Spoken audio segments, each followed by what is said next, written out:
Mitnicu je 2008. godine osnovala skupina hrvatskih branitelja, dragovoljaca i logoraša, želeći tako dugogodišnju tradiciju rekreativnog igranja nogometa na Dudiku, mjestu današnjeg stadiona, uokviriti u zdravo i sportsko društvo koje će okupljati sve generacije.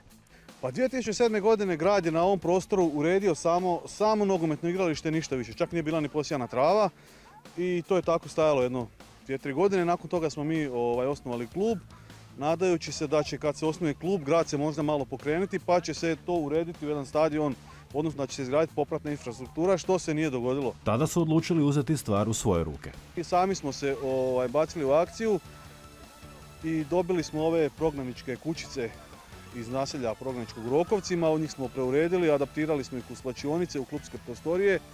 Tad smo uredili teren, ogradu i to je trajalo 1 godinu dana i 2012. godine smo imali čak u sklopu proslave Dana grada i otvorenje stadiona. Na njemu danas trenira 50-ak djece s Mitnice, seniori, pa čak i mlađe kategorije prijateljskog kluba Vukovar 1991 i to i po mraku, što je omogućeno postavljanjem reflektora prošle godine. Međutim, travnjak nije izdržao taj žestoki tempo te se nalazi u doista lošem stanju, pa je pokrenuta donatorska akcija za nabavu umjetnog travnjaka. Nije baš dobro, zato što kad loptu pucaš onda ona odskače od poda. Onda ne možeš baš dobro puknuti to. Se bojiš da bi se mogao i ozlijediti na ovakvom travnjaku? Da. Reci mi koliko bi ti značilo da dobijete novi travnjak umjetni? Pa puno, bilo bi baš dobro i mogli bi bolje igrati. Kako je tebi igrati na ovakvom travnjaku? Pa loše, kad pukneš loptu digne se prašina.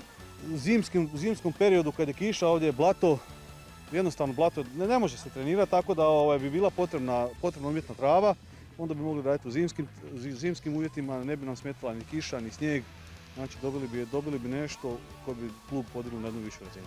A Tomislav Zebec, nogometaš Mitnice, koja od ove sezone premijerno nastupa u prvoj županijskoj ligi, svoj doprinos tomu daje na travnjaku, ali i vođenjem projekta Crno-plavi kvadrat. Trebamo prikupiti nešto manje od 740.000 kuna. Tako da mi se nadamo da ćemo te novce prikupiti do kraja godine.